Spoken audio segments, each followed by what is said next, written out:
Nah, berarti nanti coba kita search ya di Google biasa, Google Search biasa, bukan yang Google Scholar. Berarti pakai kata kunci pertumbuhan restoran 2021. Coba. Nanti fenomenanya seperti apa. Coba ini yang paling meyakinkan yang mana ini? Pertumbuhan sektor analisis. Oh, banyak banget ini bisa dipakai semua nih. Coba ini dataindustri.com. Liputan 6. Oh, ini wes sing rada komplit iki. Dikutip dari liputan6.com. Industri makanan dan minuman diprediksi tumbuh 7% pada 2021. Ini artikelnya tahun 2020 beritanya. Berarti relatif baru kan. Coba kita lihat isinya seperti apa.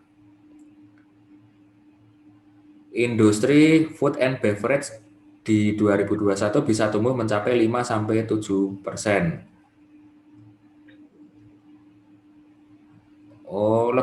Berarti berkurang ya. Kalau tahun 2019 itu pertumbuhannya 8%. Tahun 2012 tadi yang ada di artikel kan 8,11%. Nah, sekarang potensi pertumbuhannya itu 5-7%. Ada pertambahan atau pengurangan, Mbak? Kan, Pak. Nah, kalau ada pengurangan berarti masalah atau enggak kira-kira? Masalah. Kenapa kok bisa jadi masalah? Karena dari tahun 2019 8%, terus 2020-2021 cuma 5-7%. Ya, artinya gini, harapannya pertumbuhan tiap tahun itu kan semakin tinggi kan persentasenya untuk industri food and beverage atau makanan minuman secara umum ini. Makanan dan minuman ini kan yang mendasari bisnis restoran. Nah, harapannya dari 8% di tahun 2019 naik mungkin 8, sekian atau 9, sekian atau malah 10 dan seterusnya. Tapi faktanya 2020 itu cuma 5-7%. Ada penurunan target untuk yang pertumbuhan di industri tersebut. Ini menunjukkan adanya potensi masalah. Nah, kemudian kita lihat apa yang dia sampaikan tadi. Apa yang dia sampaikan lagi di sini. Nah, nemu Mbak ini. Tahun 2020, industri food and beverage mengalami keterpurukan akibat pandemi COVID-19. Hal tersebut sudah terlihat dari realisasi pertumbuhan ekonomi di kuartal 2 2020 yang minus 5,32%. Oleh karena itu diharapkan tahun 2021 perekonomian bisa membaik khususnya untuk industri food and beverage. Nah, ini semakin mengerucut lagi nih Mbak Ovi dan teman-teman untuk permasalahan apa yang ada di industri food and beverage yang menaungi sektor industri yang saat ini di dalamnya ada SFA Bentan itu tadi. Nah, tadi sudah kita sampaikan pertumbuhannya itu menurun semula 8 sekarang 5-7. Nah, ternyata prediksinya lebih lanjut lagi untuk realisasi pertumbuhan ekonominya itu justru malah minus 5,32. Kalau yang tadi itu targetnya, Mbak. Tapi yang ini adalah faktanya ternyata tidak sesuai dengan prediksi tersebut. Bukannya naik, tapi malah justru minus 5,32%. Nah, ini kan menunjukkan adanya permasalahan yang jelas akibat pandemi COVID-19 pada sektor industri food and beverage atau makanan dan minuman atau restoran lah gampangannya. Nah, ini bisa kalian pakai kalau yang akan diangkat adalah konteksnya variabel dependent loyalitas pengunjung restoran. Nah, ini bisa diambil ini nanti Mbak. Silahkan di apa jenenge? Di search sendiri di Google pakai kata kunci liputan6.com terus judulnya ini ngono wae. Bukan metu toh. Apa itu industri makanan dan minuman diprediksi tumbuh 7% pada 2021. Nah, dari semua berita yang panjang ini yang dipakai kan ini prediksi bisa tumbuh 5-7%, sebelumnya 8% pada tahun 2019. Ternyata faktanya mengalami keterpurukan akibat COVID, ternyata realisasinya malah minus 5,32%. Nah, terus coba kita buka ke pembahasan berikutnya. Lebih baik semester data karena anomali dan penduduk makan, tapi ini justru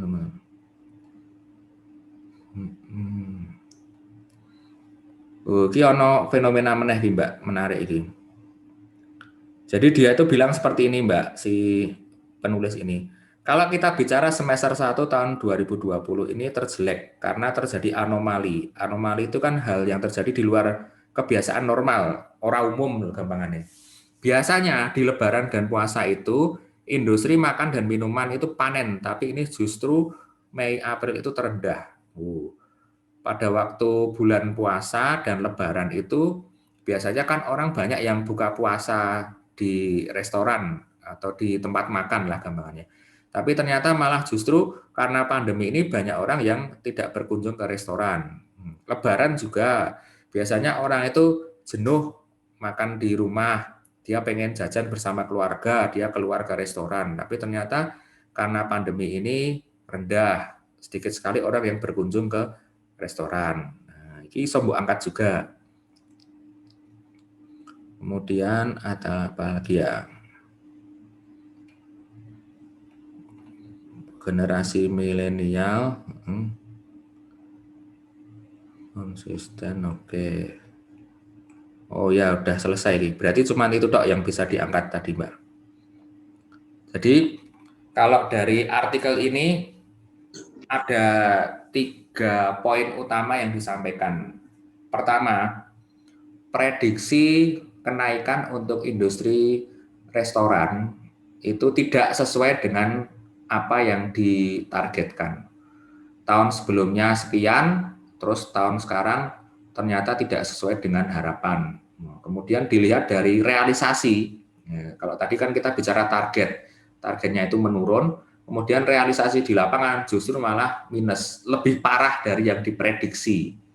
Nah, kemudian poin yang terakhir, ternyata selama Lebaran dan bulan puasa yang seharusnya di tahun-tahun yang normal di luar COVID, orang itu banyak sekali yang menghabiskan waktu di restoran. Entah itu untuk berbuka puasa atau pas Lebaran itu kumpul bersama keluarga, jajan bareng-bareng ke restoran. Tapi ini ternyata malah justru titik terendahnya di industri restoran. Nah, ini kan salah satu contoh poin yang bisa diangkat untuk menjelaskan kenapa sih kok kalian meneliti loyalitas pengunjung restoran. Nah, karena ada problem, Pak, Bu, di industri makanan dan minuman itu sekarang fenomenanya seperti ini. Nah, Anda sampaikan bla bla bla bla seperti di liputan6.com ini. Nah, apakah cukup dengan itu? Tidak. Nah, kita bisa menambahkan data dan fakta dari web-web yang lain. Digitalisasi tren pertumbuhan 2000. Wah, ini yang baru ini. Kompas.id tahun 2021. Kalau tadi kan liputan 6 tahun 2020. Sekarang tren pertumbuhan. Para pelaku industri makanan minuman optimis pertumbuhan sektoral bakal berlanjut tahun ini. Peningkatan permintaan konsumen jelang Ramadan dan Lebaran diharapkan mendongkrak penjualan dan kinerja industri. Oh, ini wes beda situasi berarti kan 2021 itu orang sudah beradaptasi dengan situasi new normal. Nah, semakin peningkatan permintaan dengan pengolahan, industri pengolahan naik, industri pada waktu diyakini bakal berlanjut. Oh, gini daftar nih gone akune Kompas ternyata. Oh, enggak bisa dibaca Mbak sing bawahnya ini. Iki jadi no informasi penting nih sore iki mesti iki. Terus kita buka yang lain aja. Ini enggak bisa diakses. Prediksi tren bisnis kuliner 2021. Wah, iki sing 2020 ya. Sebenarnya apa coba delok. Ini yang akhir tahun 2020. Kalau tadi kan pas awal tahun ada prediksi untuk bulan April Mei 2020. Kalau ini yang 2020 tapi bulannya Desember akhir tahun. Ghost restoran. Tapi tidak melakukan teman-teman delivery. Model bisnis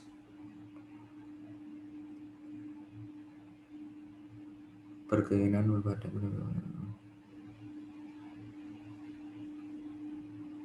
Oh, ini muncul tren baru ini, Mbak. Ternyata ada hasil survei di Amerika Serikat yang menyatakan bahwa 64% masyarakat itu ingin untuk makanan lebih sehat karena dipicu oleh pandemi. Kalau di SFA itu menu makanannya cenderung ke apa ya, Wi? Fast food ya? Iya, Pak. Kayak steak terus ayam-ayam gitu, Pak. Oh gitu. Beda karo SS ya. SS kayak kan kayak bangsa sayur-sayur tapi akeh ya variane ya. Sambel-sambel mana. Iya. Oh iya. Ini lebih ke makanan fast food berarti lebih dekat ke fast food. Berarti kira iso dinggo iki. Karena ini trennya untuk yang makanan sehat. Oke, kita cari yang lain.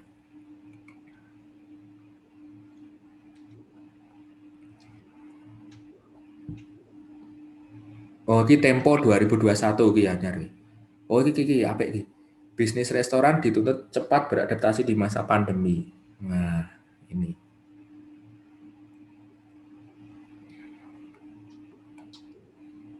Pemerintah mengimplementasikan pembatasan kegiatan masyarakat 9 Februari hingga 22 Februari di 7 provinsi Jawa Tengah. Oh, Jawa Tengah masuk. Terus, wah, ini Mbak, apa yang meneh ini Mbak? Sepanjang tahun 2020, sebanyak 1.033 restoran di Indonesia resmi tutup secara permanen. Masalah nggak? Masalah, Pak. Nah, masuk ini. Tadi kalian sudah menyampaikan data dari liputan 6 terkait dengan persentase-persentase itu dan kalian kuatkan dengan ini lebih bagus lagi. Ternyata tahun 2020 itu ada sekitar 1.033 restoran yang tutup. Nah, ini berarti kan harapannya nanti kejadian ini tidak menimpa tidak terjadi pada SFA Gentang kan. Nah, makanya kita perlu melakukan penelitian lebih lanjut terkait dengan loyalitasnya. Nah, terus apa meneh iki? Sebutkan pada sebelumnya. Nah, ini Mbak. Apa ini? Ada perubahan jam operasional restoran yang diperbolehkan buka hingga jam 9 dari sebelumnya jam 8. Oh iya, pas corona kui jam buka restoran itu maksimal jam 8 tutup. Saiki dikasih kelonggaran. Ya wis tambah sak jam 09.00. Terus ada juga kelonggaran di mana tamu yang makan di tempat itu bisa mencapai 50% dari total kapasitas restoran. Tapi, kebijakan ini dirasakan sangat berat bagi para pelaku usaha. Nah, masalah nggak ini? Masalah, Pak. Kenapa kok itu disebut masalah? Karena jamnya cuma sedikit kan biasanya pengunjungnya ya biasanya berkurang. Kalau jam lebih malam kan biasanya lebih banyak pengunjung, Pak. Betul sekali.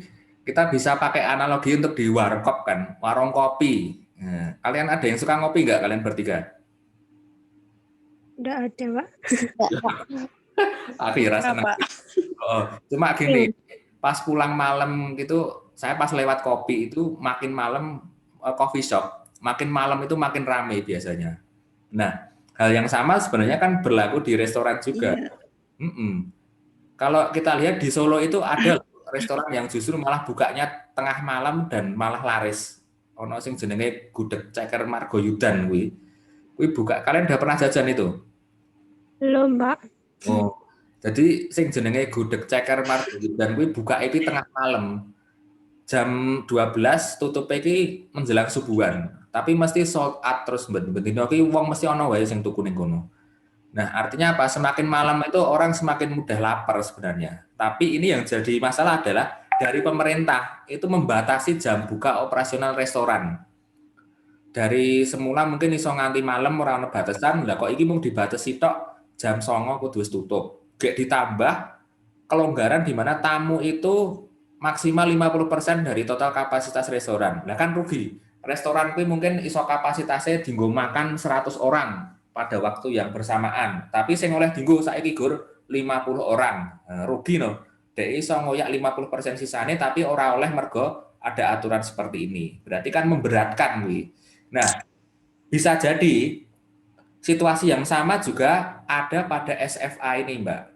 Jadi SFA ini kan sama-sama mungkin terkena dampak kebijakan pemerintah PPKM skala mikro ini. Apalagi Jawa Tengah itu kan masih zona merah, terutama di beberapa titik di kabupaten tertentu. Nah, ini kan bisa kalian angkat juga. Oh, ternyata fenomenanya di lapangan seperti ini. Nah, ini iso semakin memperkuat. Coba kalian nanti search di sini ya, Mbak, berita1.com. Judulnya Berita Restoran Dituntut Cepat Beradaptasi, Bisnis Restoran Dituntut Cepat Beradaptasi di Masa Pandemi. Nah, nanti gimana cara kita mengutipnya, Pak? Nah, gampang. Jadi, pertama kita lihat dulu siapa penulisnya dan tahunnya. Nah, Cahyadi tadi. Kita pilih. Kemudian saya tak paste di sini. Nanti kelihatan nanti saya tak simpen ya 2021 copy paste.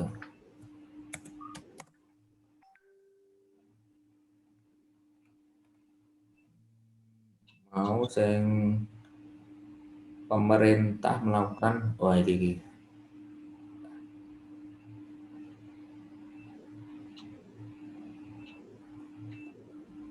copy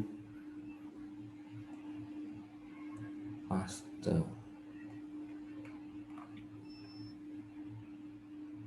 sini, copy paste.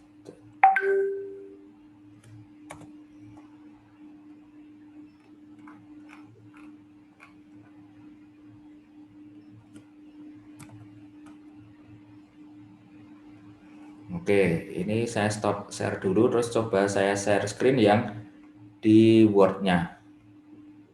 Ini saya share di Word, udah kelihatan belum ini? Sampun, Pak. Nah, bagaimana cara kita memanfaatkan informasi yang kita peroleh dari berita1.com tadi? Nah, caranya seperti ini, Mbak Ovi, Mbak Isna, Mbak Mega. Kita lihat konteks beritanya itu seperti apa sih? Oh, ternyata ada yang namanya kebijakan pemerintah yang memberlakukan PPKM skala mikro di 7 provinsi, salah satunya di Jawa Tengah. Nah, kebijakan ini memukul beberapa industri terdampak. Berarti karena ada kebijakan PPKM, kemudian industri restoran itu kena. Akibatnya sepanjang tahun 2020 banyak yang tutup.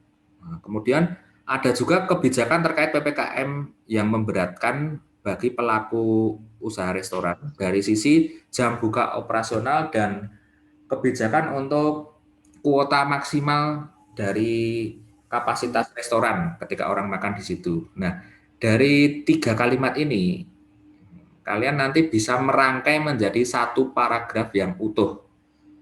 Tentunya dengan bahasa yang sesuai untuk di skripsi. Ini tak kasih ke kalian, coba kalian rangkai seperti punyanya Mbak Eka tadi ya. Ini kok tak share neng grup. Ini gue latihan tok loh Mbak maksudnya. Paham nggak kira-kira maksud saya gimana? Iya Pak, dibuat paragraf gitu tak Pak? Oh, bener, digawe paragraf, tapi nanti ojo podo plek dengan susunan kalimatnya ini loh maksudku. Nanti penambahan katane ngoten sing baku ngoten ta Pak? Cuman tidak menghilangkan cuman tidak menghilangkan makna dari paragraf ini loh. Bahwa intinya di paragraf ini adalah industri restoran di Indonesia itu dirugikan dengan adanya kebijakan PPKM skala mikro kuwi mau. Ini nanti kalian bikin satu paragraf penuh yang menunjukkan bahwa ada permasalahan di bidang industri restoran secara umum di Indonesia. atau di Jawa Tengah juga boleh nanti kalau ternyata fenomena ketiga yang kalian peroleh itu nanti di Jawa Tengah, atau ternyata kalian dapat yang lebih terspesifik mungkin di Solo Raya gitu mungkin ada. Tapi kalau yang spesifik ke SFA itu sepertinya nggak ada ya. Jadi malah menyulitkan diri sendiri nanti kalau kalian nyari yang khusus SFA karena sulit sekali ditemukan dan kemungkinan malah nggak ada sama sekali. Tapi kalau yang untuk fenomena di Indonesia secara umum, fenomena Jawa Tengah atau mungkin yang Solo Raya itu masih mungkin ditemukan nantinya. Tergantung kalian nge-search di Google Search dan Google Scholar-nya itu sampai sejauh mana.